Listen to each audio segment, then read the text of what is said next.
Hi everybody, and welcome to Everyday Manna. Today we are going to make some very low carb foods. We're going to do a stuffed pork tenderloin. We're going to do a kind of a green bean casserole dish, and we're going to make some cheesy breadsticks made out of cauliflower, and oh, it's so good because those of us that eat low carb, or maybe you're a diabetic and you just need to watch those carbohydrates, these are some recipes for you. Now, we're gonna get started on the pork tenderloin. Now, I already have my oven preheated to 350 degrees. I'm gonna make the stuffing first. In here, I have about, I don't know, 2 or 3 tablespoons or so. You don't have to be exact on that, of just cream cheese that I've crumbled with my hands, and about 1/4 of a cup of feta cheese that I also have crumbled. I've got some salt and some pepper. I have some thyme, some sage, ground sage. These are all dried spices. Dried ground mustard, and some garlic powder that I want to put in there. And I'm going to stir that together, kind of working that cream cheese in with the back of my spoon. And then over here I have about a cup, or just like a box or a 10-ounce bag of frozen chopped spinach that I have thawed, and I have squeezed out the moisture. Very important that you, with your spinach, that you drain it and squeeze out. I've squeezed it, but there's still more moisture. Not a lot, because I've already squeezed this. You can either do it with your hand like this over a sink or a bowl, or you can put it in a towel, a clean kitchen towel, and wring it out that way. Either way, you just want that excess moisture. Now, I've already drained that, and look at that, how much more is coming out. So we want to take that and just add that to our mixture. If you don't have frozen spinach, you could use fresh and just, you know, maybe saute it for a minute or steam it for just a second. Or really, you could probably even chop it up and add it raw, and it would cook in the oven. But I always just use frozen spinach. I think frozen spinach is one of the best bargains in the grocery store. And you want to stir all that together. That's going to be part of our stuffing. That also is delicious in a chicken breast. You can, you know, butterfly a boneless, skinless chicken breast and put that stuffing in there and then fold it over like we're going to do this. It's really good. Now, this is 1 pork tenderloin. Now, when you buy a package of pork tenderloin, it's going to have 2 in it. This is just 1. It's also very important, on one side there will be this white, stringy looking piece of a tendon, and you've got to get that off of there. That will not cook up, and it will actually constrict, and it's tough and it's chewy. I mean, it won't hurt you to eat it, but it's not very pleasant. So what I do is I take just a thin knife. You could use a boning knife, which is what this is, or you could use a little paring knife. Just slide it under there. You see how I just have very, very little meat. I don't want to waste the meat. And just peel that away. And you probably will have to do it in, you know, 2 or 3 little pieces. You just want to get the majority of that off of there. And then you might have to lift up this little flap on the one end. Just work it till you get that off of there. This is not difficult to do.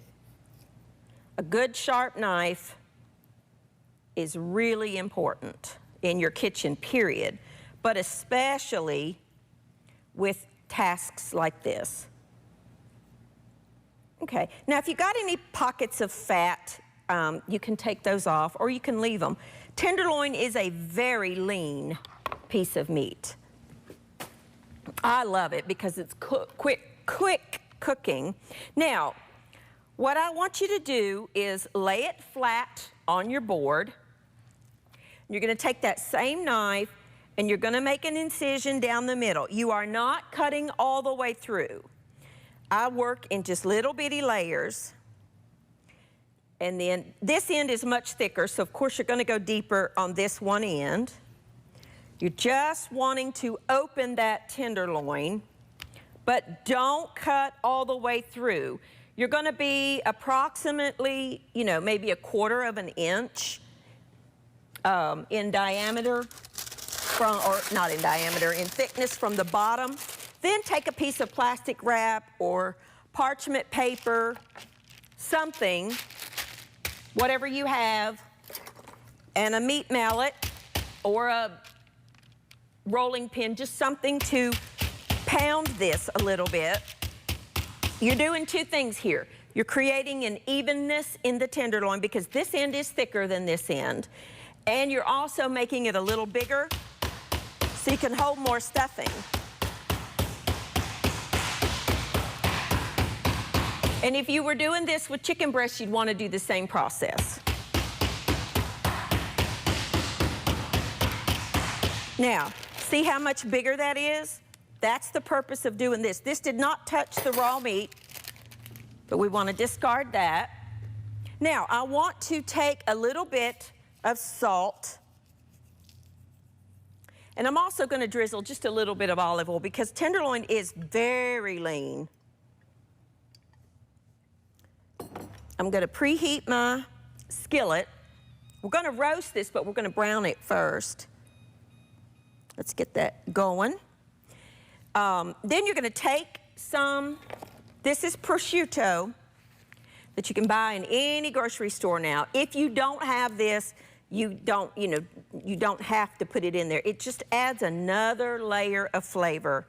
This is all about layering in those wonderful flavors. This is a very thin cut. Prosciutto will always be thin cut. It's an Italian ham, basically. It's delicious. You can eat it just like that. It's cured. But it is so, so good, and it adds a punch of flavor like nothing else, except maybe the next ingredient that we're gonna put. Just want, I don't know, 3 or 4 pieces of prosciutto. Then we got some bacon, because again, the tenderloin is very lean and very, very mild flavored. We're gonna roll this up, so you just wanna make sure that all the little pieces have some bacon. Then we're gonna take our spinach mixture and just put that on our tenderloin. Okay. Don't overstuff it. I might have made just a little too much stuffing. I could probably do 2 with this. Don't overstuff.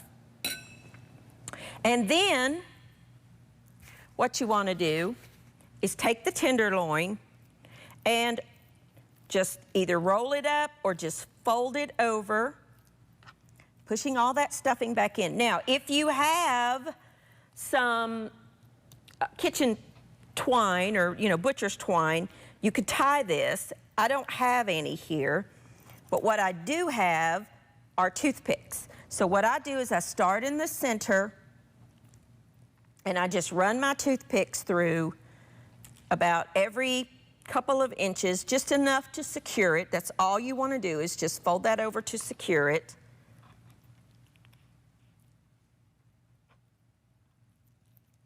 Okay. That's all you want to, and this little tail end of it, I fold over and just run my toothpick through it because that's so thin that it will, or it could, I'm gonna put another one over here. It could just overcook, and it's just not good when it's overcooked. In your skillet, I'm going to add some olive oil, or you could use canola oil, or you could use avocado oil if you're eating keto and using avocado oil. And we're just going to brown this tenderloin. So while that's browning, I'm gonna clean up my mess, wash my hands. When I come back, we're gonna take that out. I'm gonna show you how to finish it up. and then we're going to start on a couple more recipes. So I'll see you in just a minute.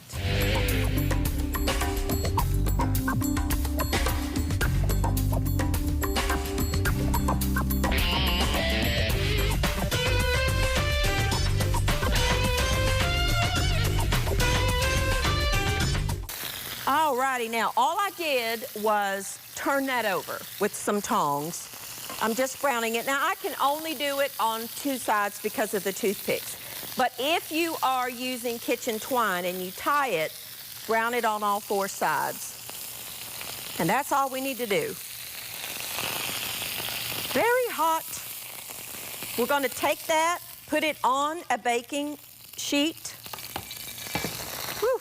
And I'm going to drizzle it with a little more olive oil on the outside. Because again, this is a very lean cut of meat. And I'm going to pop it into a 350-degree oven for about 30 minutes or until the pork tenderloin is cooked through. It cooks very, very quickly. It doesn't take long at all. Let me wipe my grease splatters up. Messy, messy, messy. That's all right. Now, I love green bean casserole, you know, the one that we eat that traditionally is made with a cream of mushroom or cream of chicken or some kind of cream of soup. That has a lot of carbs, or can have a lot of carbs in it. So I'm going to do something a little different.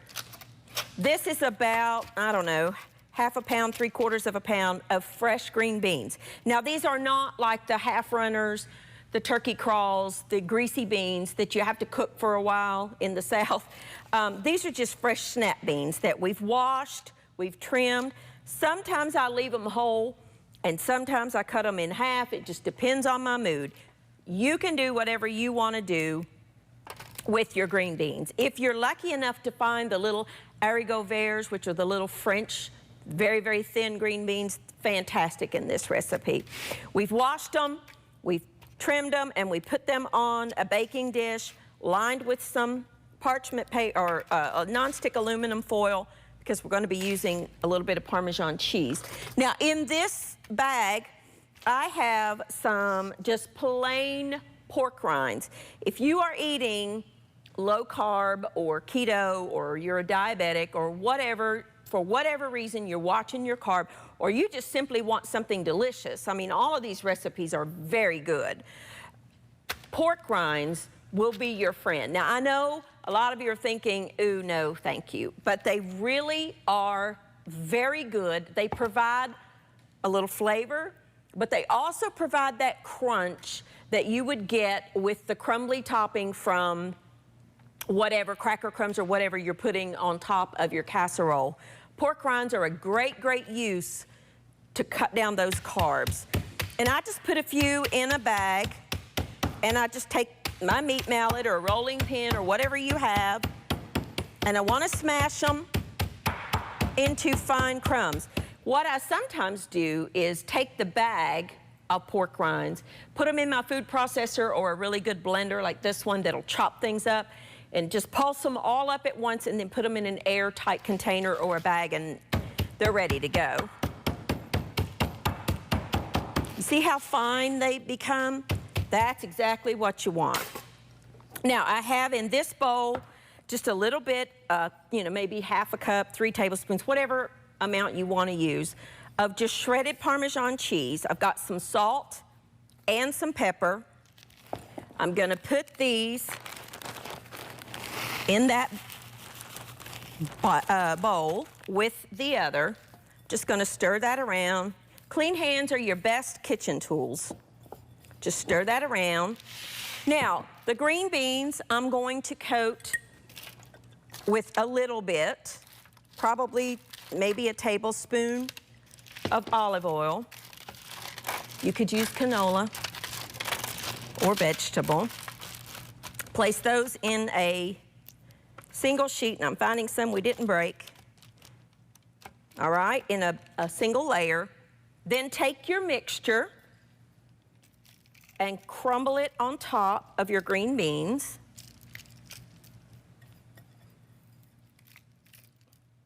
You want to have an oven preheated or a toaster oven, and this is actually, if you have an air fryer, this is great done in the air fryer. Delicious. Just put them in a single layer, the bottom of your air fryer. And I like to drizzle the breadcrumbs with just a little bit more olive oil. Now I use olive oil in this because I like the flavor, but it's also a very heart-healthy oil. And then we're gonna pop this in a 425-degree oven for about 15 to 20 minutes.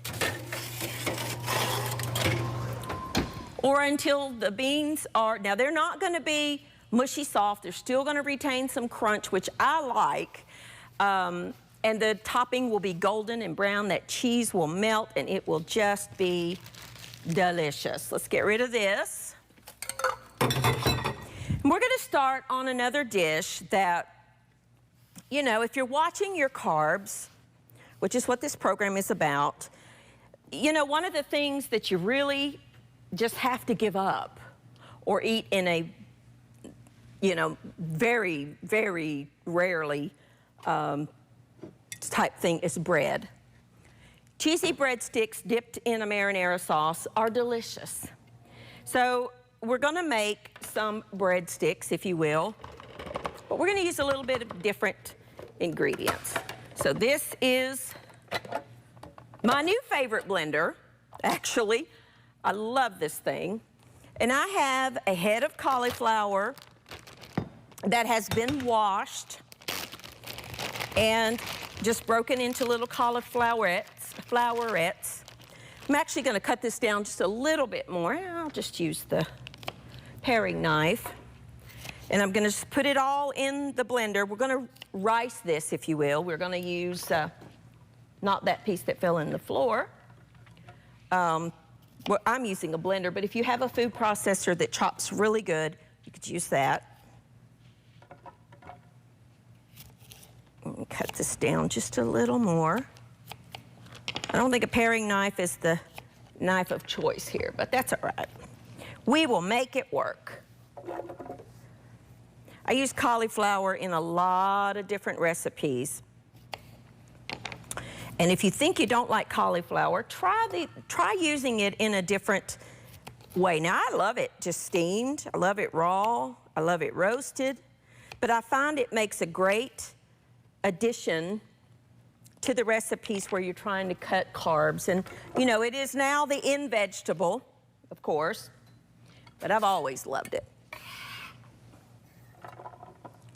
You want approximately, you know, I don't know, 3 or 4 cups or 1 regular head of cauliflower.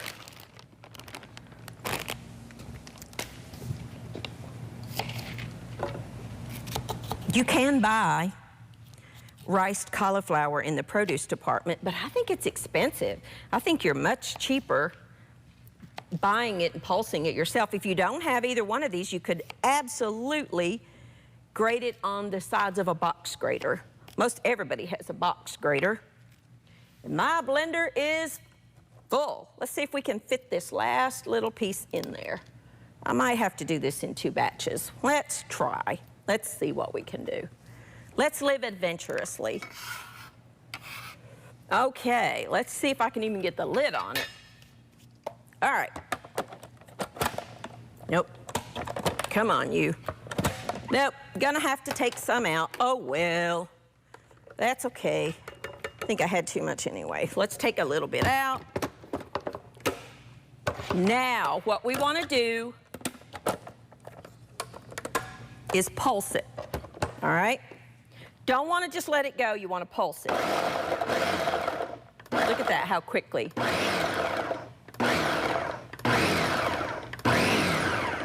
And I'll show you what size you want, all right? You want your pieces to be about like that. And instantly, you have grated cauliflower. Now, I'm gonna just take a quick break, finish pulsing the rest of this up, and when I come back, I'm gonna show you how to make your breadsticks. I'll be back in just a minute.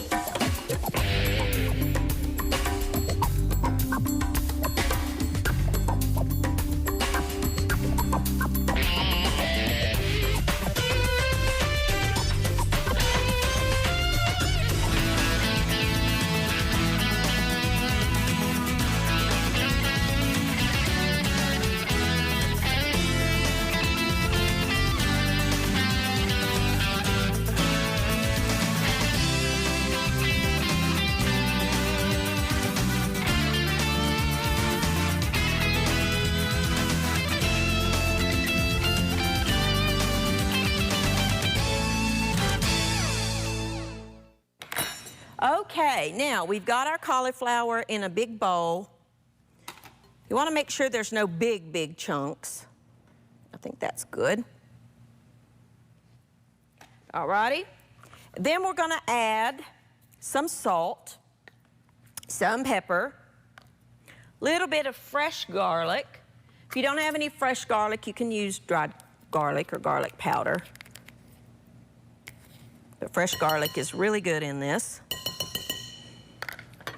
Then we're going to add 1 egg. And we're going to add some fresh basil and some fresh flat leaf parsley. I'm just going to chop it. Oh, that basil smells fabulous.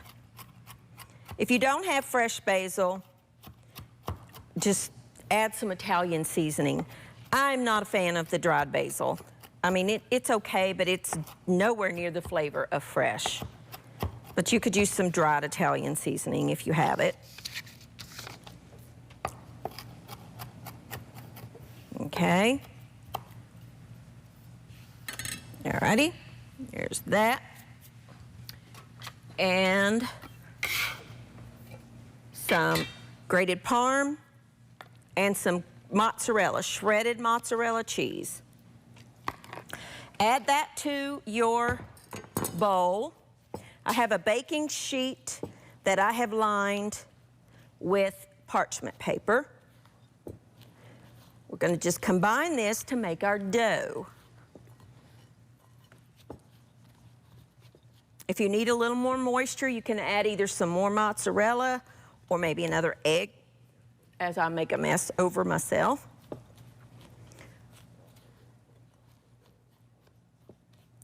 Let's see where we are. I think I need another egg. That cauliflower head was huge. That was the biggest head of cauliflower. I actually didn't use all of it. Just saved some of it for another dish. I'm going to add 1 more egg to mine. If you need a little more moisture to hold it together, add another egg or some more mozzarella. Like I said, either one will work. The egg acts as a binder. That's much better. I'm just trying to incorporate all this together. And then what you're going to do is you're going to put it out onto that baking dish. Okay?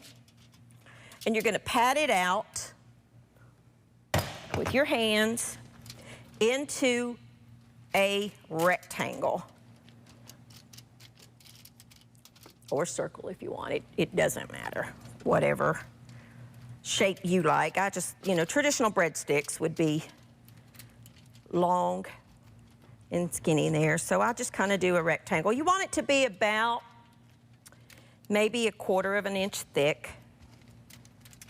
All right. Then we're going to top it with some more shredded mozzarella cheese, because you got to have cheese on cheesy breadsticks. Just sprinkle that right over top of it. Put it in a 425-degree oven, about 15 or 20 minutes, or until it's golden and cooked through. I'm going to take a quick break, clean up. When I come back, show you how to finish this off with some sauce, and the rest of our food will be done. I'll be back in just a few minutes.